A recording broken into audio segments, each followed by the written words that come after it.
কেন মনে হয় না তোমার কাছে, কেন মনে হয় না তোমার কাছে। মারহাবা কি বলা যাবে? আর একটু জায়গা বলেন, ও বাবার ভাইরা, জবানকে আল্লাহর রাস্তায় খরচ করা লাগবে। এখন জবান দিয়ে যদি কথা না বলেন, জবান দিয়ে যদি একটু ফুসফুস না করেন, তাহলে কিন্তু বাকি আবার মাথার উপরে থেকে বলবে। এই ব্যাপারে যদি উদাহরণ দিয়ে বুঝবেন, একবার একটা সাপ মুড়ি ধোয়ার জন্য গেল পীর সাহেবের কাছে। যে বলতেছে, পীর সাহেব আমি আপনার মুড়ি হতে চাই। বললো ঠিক আছে, মুড়ি হইতে পারবা, তবে দাবি হলো খবরদার কাউরে কামড় দিবা না। যদি পারো তাহলে তোমারে আমি মুড়ি করে দেবো, সবক দেব। বললো ঠিক আছে, মেনে নিলাম, আমি কাউরে কামড়াবো না। এই ওয়াদা করে মুড়ি ধরে চলে গেল।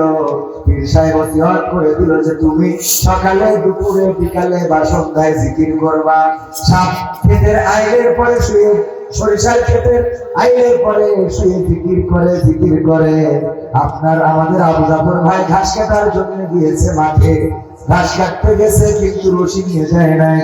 ঘাস কাটার পরে ওই ঘাসগুলো কেটে আনবে। সন্ধ্যা, সূর্য ডুবু ডুবু, অন্ধকার ঘনিয়ে এসেছে, কিছুই দেখা যায় না। কি পাওয়া যায়, কি দিয়ে ঘাস বাঁধবো, এটা খুঁজে না পেয়ে আইলের দিকে দৌড়াদৌড়ি করতে করতে এক পর্যায়ে দেখলো টানটেনে হয়ে পড়ে আছে কলা কুঠার মতো মনে হলো। এইটা আইনে কায়দা করে ঘাস বেঁধে বাড়ি নিয়ে আসছে। নিয়ে আসার পরে যখন তুলে দিয়েছি, ওই সাপ নিজের ঘাড় বা সব ভাঙা শেষ। কাতরাইতে কাতরাইতে পীরের কাছে যে বলছে, পীর সাহেব বেকায়দায় পড়ে গেছি, কি হয়েছে? আমার ঘরের অবস্থা তো শেষ। কেমনে হলো? আপনার সবক নিয়ে পড়েটা হয়েছে। আপনি আমারে বলেছেন কাউরে যেন কামড় না দিই। আবু জাফর শিবিরের বাইতুল মাল সম্পাদক আজকে ঘাস কাটতে এসেছিল, তো আসে না, রশি দিয়ে রেখে আসবে। এখন রশি পায় না, সন্ধ্যাবেলা কি দিয়ে বাঁধবে? আমাদের রশি মনে করে ঘাট দিতে বাড়ি নিয়ে গেছে। আমার তো ঘাড় আর পাশা দিয়ে গেছে।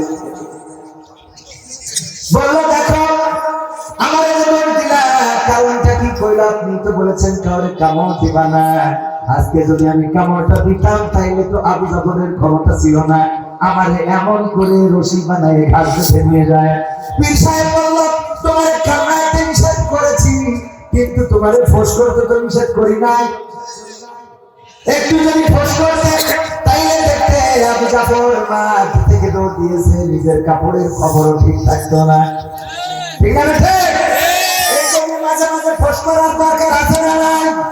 জবানটাকে খরচ করার দরকার। জবান যদি খরচ না করে, বাতিলেরা চেপে পড়বে, বাতিলেরা মাথার উপরে চেপে পড়বে। আজকে মাহফিল ছিল দুইটা, মাগরিবের পরে একটা, এশার পরে একটা, কিন্তু মাগরিবের পরে আল্লাহর ওলিরা বন্ধ করে দিয়েছে। এখনো এই সময়েও মাহফিল বন্ধ হয়। যারা দাঁড়ায় আছে ওরা এনার্জি ভাবে পারবে না, ওদের বললেও পারবে না, না বললেও পারবে না। বসার কথা বললে অনেকে আবার রাগ করে চলে যাবে। তার থেকে ভালো দাঁড়াইয়ে শুনো, অসুবিধা আছে। আর যাদের ক্লান্ত, যারা ক্লান্ত হয়ে যাবে, এক সময় বসবে পাটিতে, উঠছে, বৃষ্টি পড়ে, কুয়াশা পড়ে, ভিজে যায়। আমাদের ভাই শুকানোর জন্য কাজ করছে। কোরআনের মাহফিলের ইজ্জত হলো, আদব হলো বসা। আমার রব বলেছেন, ওয়াইদা কুরিয়াল কুরআনু ফাসতামিউ লাহু ওয়া আনসিতু লাআল্লাকুম তুরহামুন।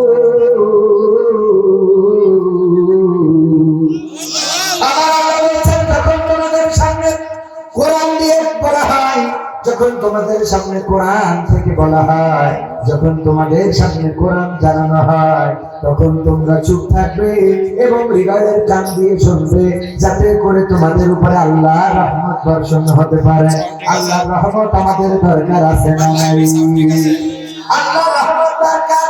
আমাদের চোখ দিয়েছেন আল্লাহ, আল্লাহর রহমত হলো দৃষ্টিটা।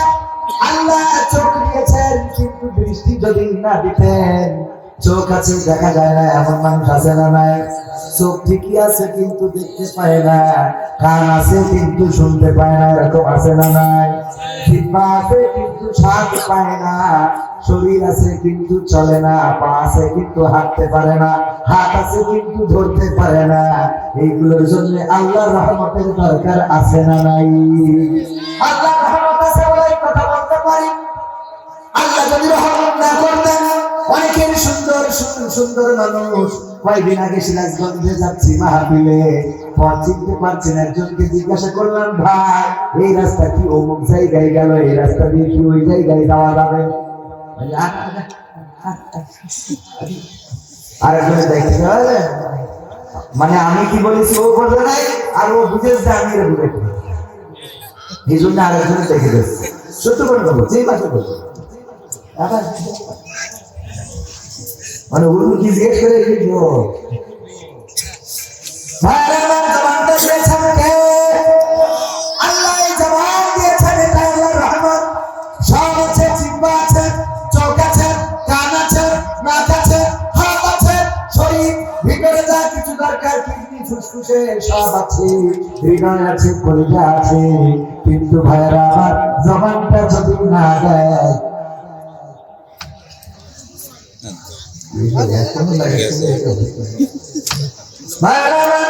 জবানটা যদি আল্লাহ না দিতেন, তাইলে কি করতেন? আমার মতো মানুষকে এখানে দাওয়াত করে কি আনতেন আপনারা? আনতেন? সব আছে কিন্তু জবান নাই, কথা বলতে পারি না, কথা বলার সক্ষমতা আল্লাহ দেয় নাই। এই জন্য জবানটা হলো আল্লাহর রহমত।